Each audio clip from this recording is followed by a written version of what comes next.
Assalamualaikum warahmatullahi wabarakatuh. Bismillah, alhamdulillah, hamdallah, syukran laka ya Allah, salatan wassalaman alaika ya Habiballah, amma ba'du. Bisa jumpa lagi dengan saya, Yulia Kamila, di program Ikhwal Jam'iyah.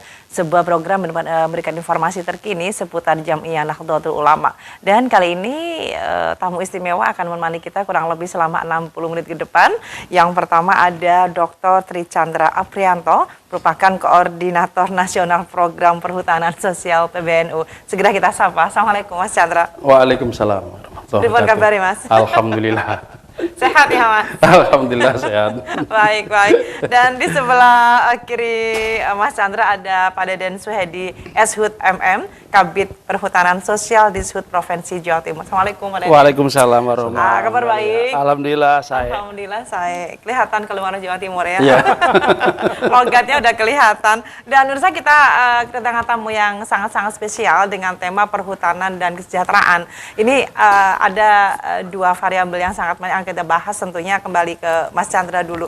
Mas Chandra, bicara perhutanan dan kesejahteraan, apa konsep program tersebut? Apa karena hujan di Jawa Timur nggak kunjung datang? Gimana ya? Gimana Mas Pripon Mas? Mohon pencerahannya Mas.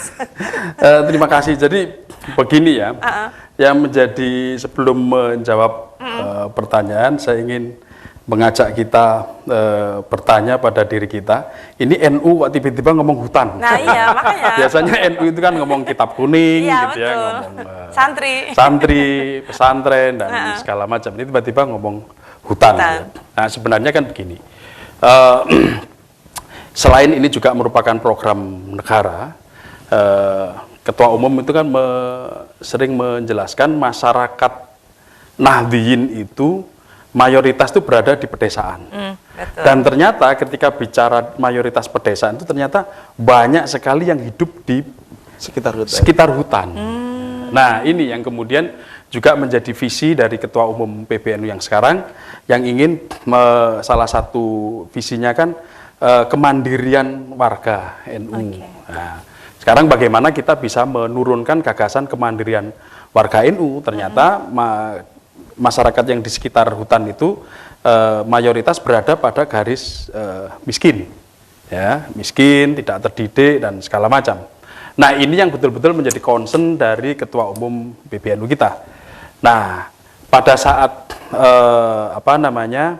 acara di Balikpapan, ya, itu ada MOU antara Ketua Umum kita Kiai Haji Yahya Khalil Stakuf dengan Bu Menteri KLHK untuk bersepakat khususnya pada program perhutanan sosial. Ya, ini satu program yang memang kelanjutan dari program lama, ya, soal social forestry ini dari periode pemerintahan sebelumnya, dan hingga akhirnya kemudian Pak Jokowi menegaskan bahwa perhutanan sosial ini merupakan satu program di mana masyarakat bisa terlibat dalam pengelolaan hutan. Ya, tentu kemudian dalam mengelola hutan ini, bagaimana hutan ini bisa tetap lestari dan berkelanjutan. Nah selama ini yang mengelola hutan itu lebih ke korporasi dan segala macam.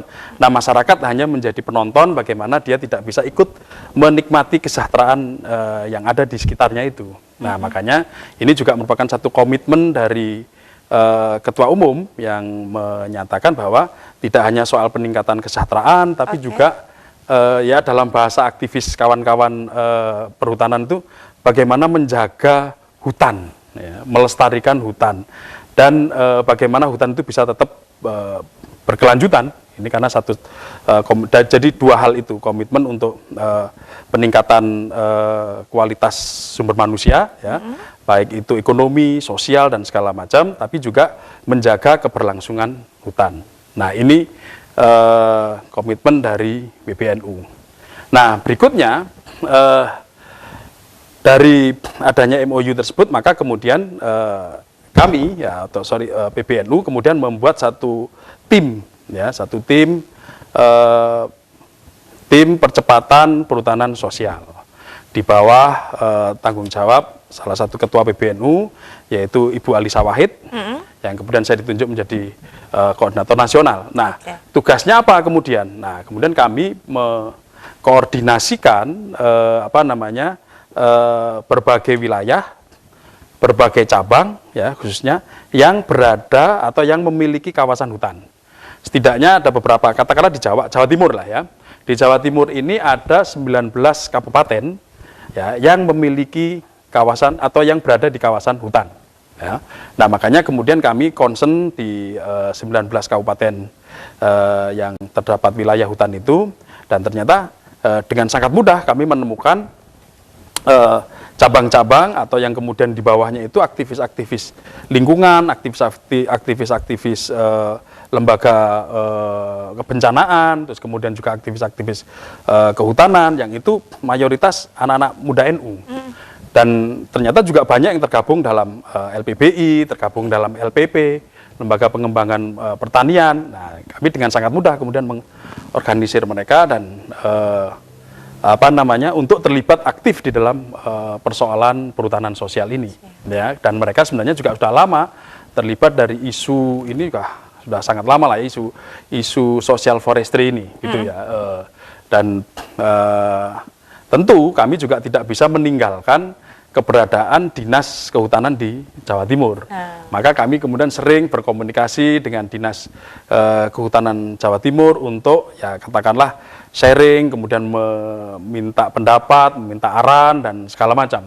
Bagaimana kita bisa melaksanakan perhutanan sosial ini nantinya sampai di ujungnya nanti, ya. Jadi tidak hanya soal mendapatkan tata kelolanya, tapi juga bagaimana kita bisa mengelola hutan itu tetap berkelanjutan dan lestari, serta kemudian ada manfaat ekonominya.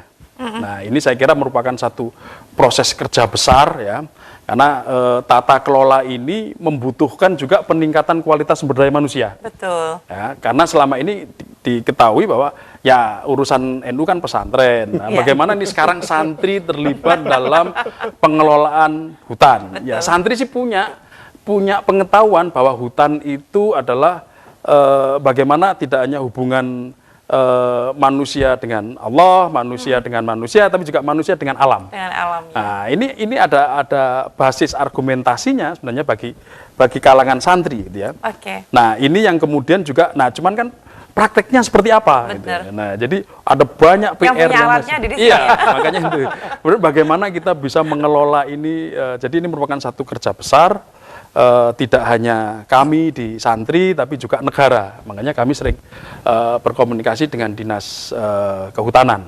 Jadi saya kira itu latar belakang kenapa kemudian NU di bawah kepemimpinan Kiai Haji Yahya Khalil Stakuf ini mengambil isu ini, karena ini isu yang sangat strategis, ya, yang sangat strategis, tidak hanya menyangkut isu di level nasional, tapi juga isu yang menyangkut isu internasional, karena isu deforestasi, isu karbon, isu ozon dan segala macam ada di sini. Nah, ini satu tantangan yang sangat kompleks bagi NU. Oke. Itu Mbak Yuli. Siap. Ini yang punya alat ya harus jawab ini. Pripun ketika di sini ada gagasan yang luar biasa begitu Pak Deden. Terima kasih Mbak siap. Yuli, Mas Chandra. Jadi saya kira hari ini kami bahagia, Mas Chandra, Mbak Yuli. Sangat bahagia. Alhamdulillah. Jadi manakala kami di Dinas Kehutanan mengemban amanah untuk mengawal program pemerintah ini, jadi di tahun 2017, Pak Chandra, bahwa di Jawa Timur sudah berproses terkait dengan program perhutanan sosial. Kita tahu, saya kira Bapak sekalian, bahwa di fase ke belakang kebijakannya, di mana bahwa pengelolaan hutan di Jawa ini kan diamanahkan kepada BUMN Kehutanan. Kita tahu ada Perum Pertani. Masyarakat sekitar hutan, tadi disampaikan Pak Chandra bahwa ada kelompok LMDH, dan saya kira di dalamnya juga teman-teman Jamiyah NU bermitra bersama Perum Pertani mengelola kawasan hutan. Namun mereka sifatnya sebagai mitra kerja. Tentunya juga Perum Pertani sebagai korporat ada fungsi provide di situ, ada fungsi sosial kepada masyarakat sekitar hutan. Bapak Presiden Pak Jokowi mengeluarkan program perhutanan sosial. Ini adalah salah satu bentuk program yang saya kira luar biasa. Ada reformasi pengelolaan kawasan, Mbak Yuli. Di mana apa? Masyarakat sekitar hutan diposisikan sebagai pelaku utama. Yang dulunya mitra kerja, sekarang menjadi pelaku utama. Amanah pengelolaan hutan diserahkan kepada kelompok masyarakat. Mereka diamanai untuk mengelola kawasan hutan melalui program perhutanan sosial. Negara memberi akses legal kepada kelompok masyarakat untuk 35 tahun ke depan. Jadi saya kira ini luar biasa. Benar, Kenapa benar. negara mengamanahkan kepada masyarakat? Karena saya kira pengalaman sudah membuktikan di area hutan rakyat di Jawa Timur sangat luar biasa. Ekonomi masyarakat dengan hutan rakyat sudah luar biasa bagus. Banyak di daerah ini sudah banyak orang kaya baru karena nanam pohon. Oh, Masya Allah. Rasa memiliki terhadap lahannya luar biasa. Yes. Bisa menumbuhkan pohon, ada nilai ekonomi di situ, dan itu sustain ekonominya itu. Tanam, tebang, tanam, itu sustain, berkelanjutan. Negara menyimak bahwa masyarakat bisa mengelola, membuat hutan. Sehingga apa?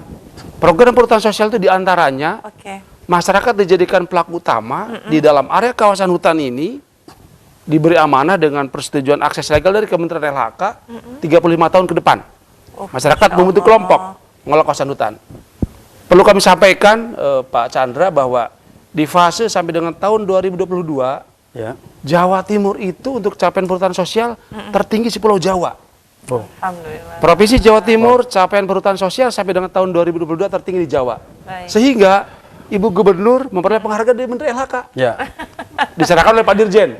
Di Sangrila pada saat itu di akhir tahun 2021 itu oleh penghargaan diserahkan oleh Pak Dirjen. Ini bukti bahwa di Jawa Timur program ini sudah sukses.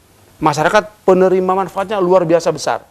Luas kawasan yang sudah diserahkan kepada masyarakat juga luar biasa luas. 197.000 hektar waktu itu.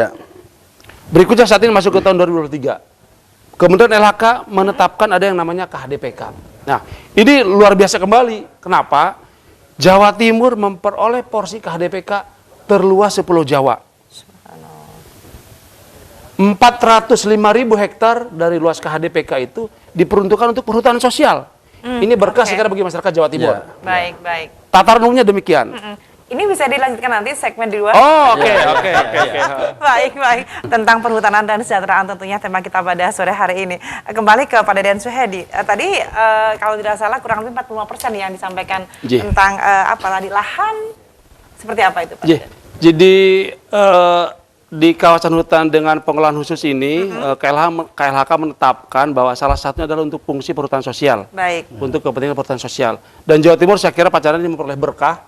Kita memperoleh luas lahan itu 405.000 hektar sekian, hampir 45% dari luas KHDPK yang ditetapkan oleh KLHK berada di Jawa Timur. Baik. Lahan seluas itu akan didistribusikan akses legal kepada kelompok masyarakat. Masyarakat setempat sekitar kawasan hutan agar mereka apa? Mereka bisa mengelola kawasan hutan tersebut. Sampai dengan hari ini perlu kami sampaikan bahwa di Jawa Timur dengan penyampaian SK di GBK kemarin oleh Bapak Presiden yang terhormat, sudah ada 387 persetujuan perhutanan sosial di Jawa Timur untuk luas 188.370 hektar, Pak Chandra. Dan petani penggarap penerima manfaatnya hampir 130.000 kepala keluarga. Ini sesuatu banget saya kira. Jadi di dalamnya tentunya banyak teman-teman Jamiah NU yang hari ini kita diskusikan. PB ini sudah ada perikatan dengan KLHK mengawal masyarakat yang telah memperoleh program perhutanan sosial ini. Ini adalah ruang kolaborasi saat ini. Kelompok masyarakat yang sudah memperoleh persetujuan, apa yang harus dikerjakan di tahap berikutnya. Kelompok masyarakat yang sekarang mungkin sudah menyiapkan permohonan, tapi masih dalam proses di Kementerian LHK. Dan yang ketiga, Pak Chandra menyampaikan, masih ada kelompok masyarakat yang masih berproses penyiapan. Tugas kita bersama, saya kira, kami di Dinas Kehutanan Provinsi Jawa Timur, teman-teman di KLHK, dan tentunya dengan teman-teman PBNU, untuk mendampingi 3 klaster kelompok masyarakat ini. Secara umum demikian, Mbak Yuli, saya kira. Oke, baik. Oke, kembali ke Mas Chandra. Dengan adanya regulasi seperti itu, berarti di sana sudah banyak warga Nahdien atau masyarakat yang sudah diuntungkan, begitu ya, Mas? Sangat diuntungkan. Jadi, kenapa kemudian kami betul-betul menyusun bagaimana PBNU merespon ini secara struktural, ya. Makanya saya mendapat surat tugas itu, salah satunya adalah berkomunikasi, mohon arahan, mohon bimbingan dari PWNU dan PCNU. Terus kemudian bagaimana mengkolaborasikan potensi warga NU ini untuk mengelola itu, ya. Dan di Jawa Timur sendiri, di Jawa Timur kami sudah menyusun satu tim tinggal nanti komunikasi sowan ke PWNU, tim perhutanan sosial PWNU Jawa Timur. Kami nanti mohon arahan dari Ketua Tanfidiyah PWNU bagaimana mengelola nanti sampai di lapangannya. Nah sebenarnya kemarin kami dari PBNU yang penting pecah telur dulu, ya. Dan alhamdulillah support dari Dinas Jawa Timur, Dinas Kehutanan Jawa Timur cukup kuat. Kami dari waktu Presiden membagikan SK di GBK itu, dan alhamdulillah kami dapat beberapa tempat ya wilayah cabang, misalnya dari Situbondo, Pasuruan, Malang, dan Batu. Dan alhamdulillah sekali cukup besar sebagai awalan ya. Keluasannya juga cukup luas, dan bagaimana tinggal kemudian ini kita bisa menatanya ya, mengelolanya. Jadi dari berbagai masyarakat yang sudah menerima dari basis di PBNU ini, bagaimana nanti bisa mengelolanya itu ya yang sudah SK. Nah yang kemarin itu jadi persis kata Pak Deden tadi, sudah menerima SK, terus kemudian juga yang kemarin sudah masuk ke KLHK tapi belum sempat verifikasi teknis. Kalau sekarang apa istilahnya? Paspal, fasilitasi, ya. Fasilitasi dan validasi, ya. Itu sudah masuk, itu juga besar, Mbak Yuli. Yeah. Dan sekarang kami juga sudah menyiapkan tim lapangan dengan beberapa cabang, ya. Yang dibentuk oleh cabang. Misalnya kemarin saya ke 2 cabang ya di Tulungagung ya. Kami komunikasi dengan PCNU, terus kemudian PCNU sebenarnya mereka sudah sempat mengajukan, cuman kemarin belum berkoordinasi dengan pihak PBNU.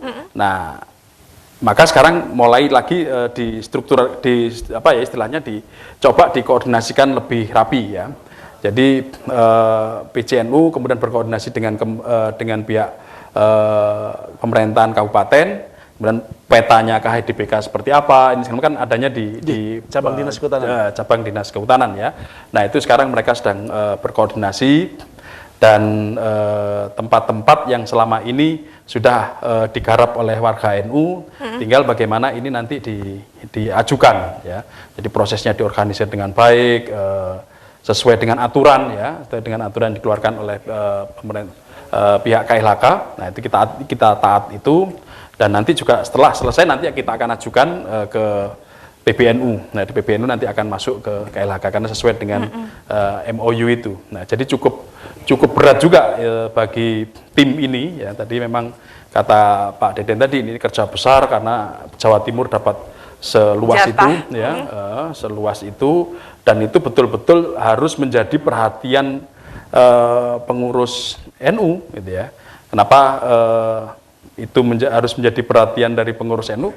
Karena kan ini hutan ini bukan semata-mata wah ini nanti diambil bisa dikelola, bukan itu. Jadi ini harus betul-betul dikelola dengan baik ya, karena ini tidak hanya soal tadi seolah-olah ini ada kemiskinan, ada orang bisa menanam di situ, enggak juga begitu gitu. Jadi ada proses yang harus kita betul-betul kelola dengan baik, peningkatan kualitas sumber daya manusianya juga nanti kita dan alam perhatikan, juga ya, iya, dan alam ini, juga iya, otomatis karena ini ya. awam juga ya. Jadi ini hal yang memang betul-betul harus menjadi perhatian khusus, karena KHDPK pengelolanya khusus karena pengelolaannya khusus, jadi memang harus kita juga mengelolanya secara betul-betul khusus juga, dampingannya. Jadi nanti ada perhatian kita juga pendampingnya itu nanti juga dilatih dengan baik gitu ya. Makanya di pemerintah provinsi itu ada istilahnya bukan pendamping, pembina pendamping. Nah, gitu itu nanti kita akan bekerja sama betul dengan Dinas Kehutanan Jawa Timur, bagaimana ini bisa sinergi gitu ya. Baik. Karena NU kan juga begitu. Jadi perintah dari amanah dari Ketua Umum kan kita harus berdampingan dengan pemerintah ya. Itu yang betul-betul ditekankan sama Ketua Umum. Jadi kita harus betul-betul kami bagaimana sinergi betul dengan Dinas Kehutanan Jawa Timur ini. Gitu. Baik, baik, luar biasa. Ini segmen ketiga kembali berbincang dengan dua narasumber saya yang telah hadir di studio. Kalau bicara tentang masyarakat yang berhak untuk mengajukan persyaratan, ini domainnya siapa ini yang jawab? Pak Deden apa Mas Chandra? Mas Bareng-bareng. Boleh silakan. Saya ingin cerita sedikit terkait dengan yang 3 klaster tadi, Pak Chandra, Mbak Yuli. Jadi tadi saya sampaikan bahwa klaster pertama teman-teman Jam'iyah, kelompok masyarakat yang sudah memperoleh persetujuan. Baik. Terakhir yang penyerahan oleh Bapak Presiden di GBK Arena di 18 September kemarin, Jawa Timur ini memperoleh persetujuan 33 kelompok, Pak Chandra. Alhamdulillah. Dan dampingan NU itu ada 19 kelompok. Subhanallah. Mayoritas kan? Ya. Bahwa teman-teman NU memperoleh persetujuan baru di tahun 2023 untuk 19 kelompok dari 33 yang ada di Jawa Timur. Itu satu. Berikutnya pertanyaannya, apa yang harus dikerjakan oleh teman-teman kelompok setelah mulai persetujuan? Nah, Betul. ini kerja besar kita bersama saya kira. Jadi KLHK tidak bisa kerja sendiri di tapak, Dinas Kehutanan juga tidak bisa kerja sendiri. Ini butuh perikatan, butuh kemitraan semua pihak. Di sini kita ada PBNU. PBNU akan berproses menjadi pendamping kelompok-kelompok masyarakat yang ke belakang telah memperoleh persetujuan. Banyak tahapan yang masih bisa dikerjakan. Teman-teman kelompok setelah memperoleh SK nanti akan menyusun rencana kelola perhutanan sosial. Di situ masyarakat mulai merencanakan. Lahan hutan akan diapakan, di mana yang harus ditanami, di mana potensi ekonominya, di mana bisa ditanami tanaman apa, wisata alamnya di titik mana. Ini ekonomi masyarakat ini sudah mulai kita bangun di sini. Penyusunan RKPS. Berikutnya ada proses penandaan batas kawasan hutan. Betul. Batas luar dan batas andil garapan antar petani penggarap. Ini kerja bareng, kita tidak bisa kerja masing-masing. Selama pihak ini bagaimana selama yang terjadi Pak Deden? Selama ini kami berproses dengan teman-teman pendamping. Tadi sampaikan Pak Chandra bahwa pendamping di Jawa Timur ini berproses dari tahun 2017 dan di dalamnya juga warna hijau banyak sekali sebenarnya faktor di lapangan. Hari ini kita sudah mulai muncul ini bersinergi dengan PBNU. Jadi saya kira ini akan semakin solid. Betul. Teman-teman yang sudah bekerja di tingkat tapak mendampingi kelompok masyarakat dengan adanya arahan dari PBNU ini akan semakin solid lagi saya kira untuk tahapan-tahapan di pasca persetujuan. Berikutnya yang klaster kedua, teman-teman yang sudah memperoleh yang sudah menyiapkan kelembagaan masyarakatnya, sudah menyiapkan objek usulannya, sekarang berproses di KLHK. Nanti akan ada tim terpadu akan datang ke lapangan. Tim KLHK, tim Dinas Kehutanan, teman-teman PBNU akan bersama-sama ke lapangan untuk proses fasilitasi dan validasi.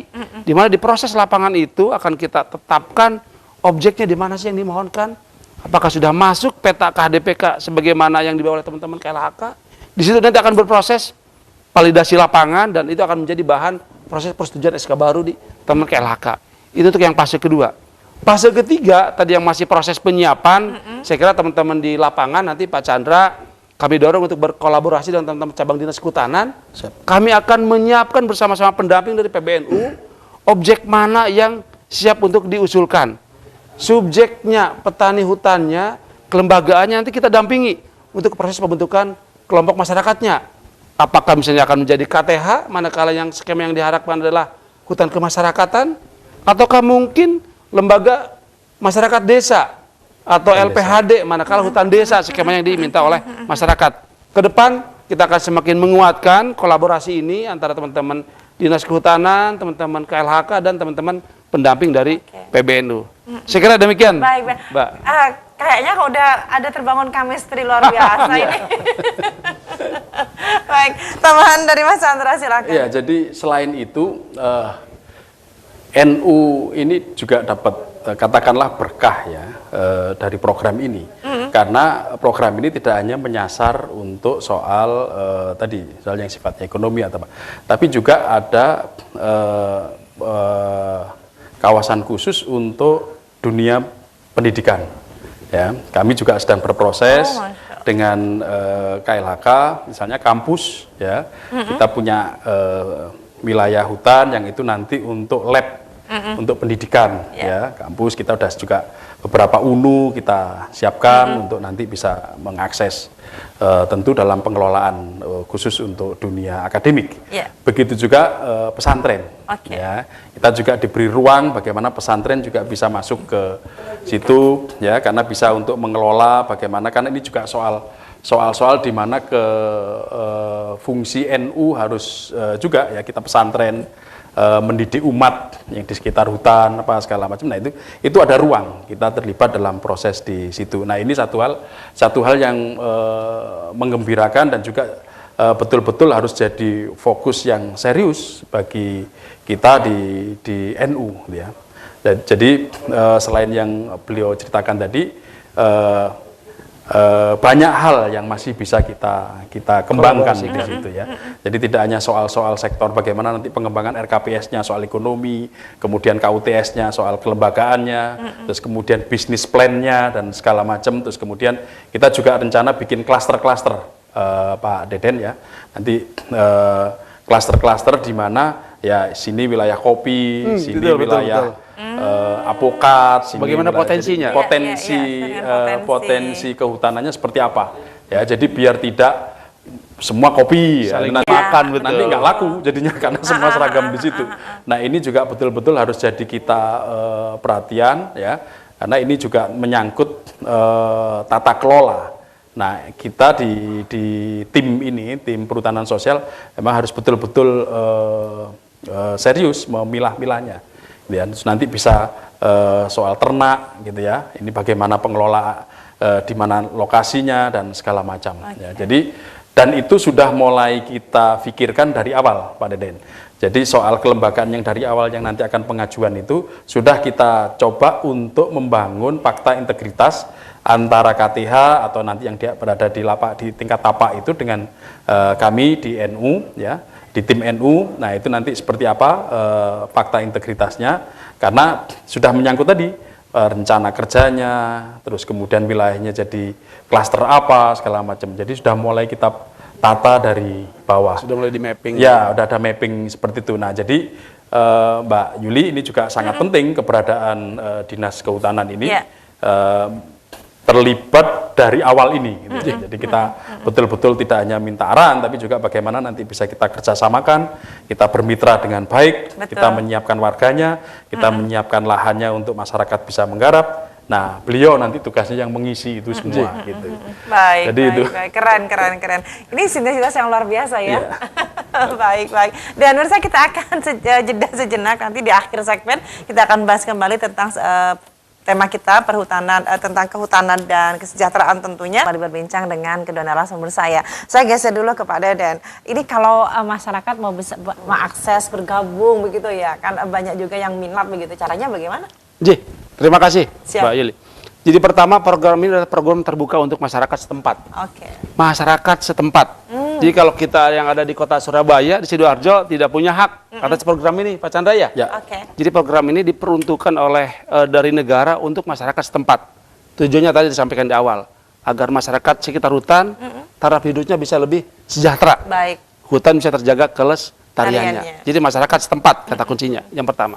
Kedua, bagaimana prosesnya?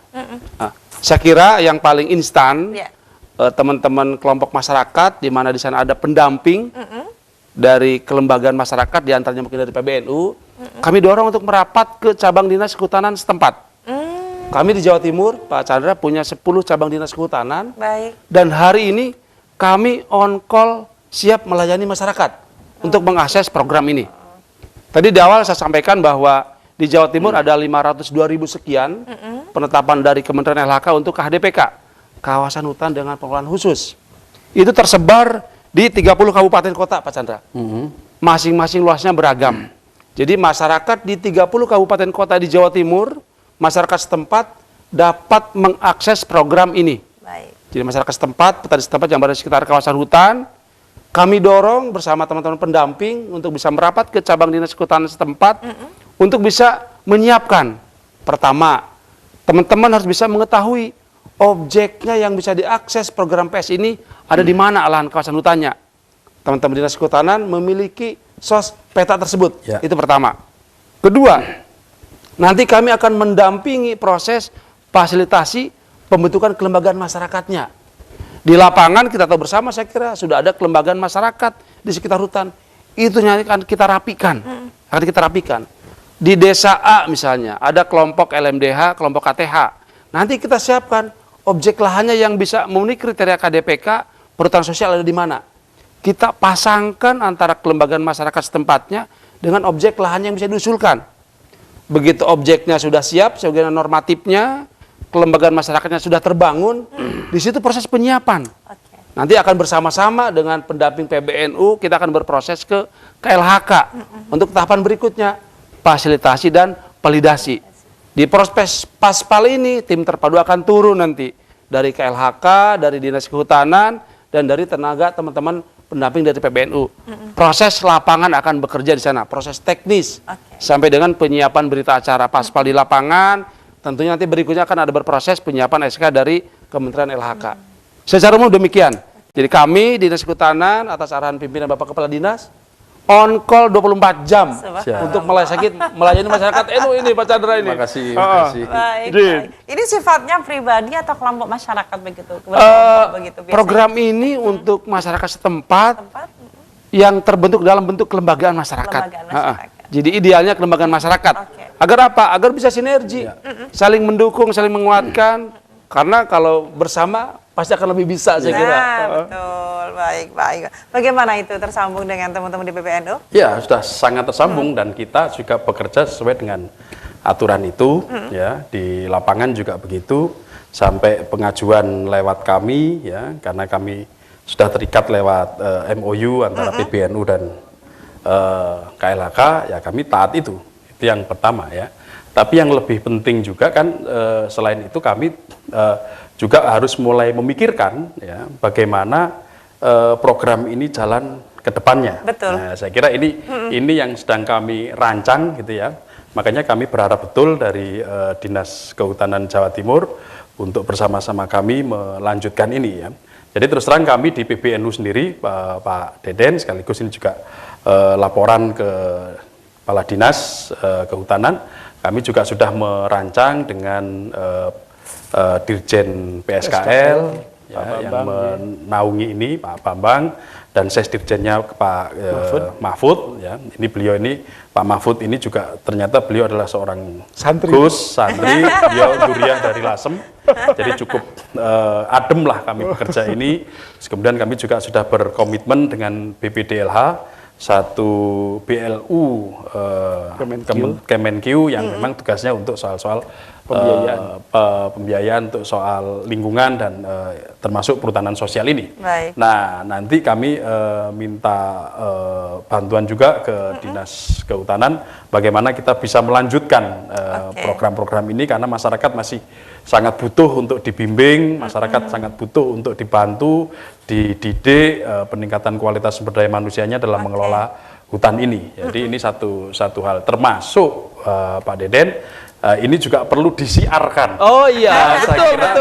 Saya kira ini didesiminasi, kemudian juga dipublikasi, gitu ya. Ini satu hal yang sangat penting. Peran media ini juga menurut saya di PBNU sangat membutuhkan ini. Ya. Jadi perhutanan sosial biar menjadi satu program yang positif, mencitrakan positif untuk tidak hanya masyarakat ini hutan, tapi juga bangsa ini memang serius mengelola sumber daya alamnya, gitu Pak Deden. Jadi saya kira peran media juga nanti saya minta Dinas Kehutanan untuk terlibat juga untuk membantu ini. Baik. Luar biasa.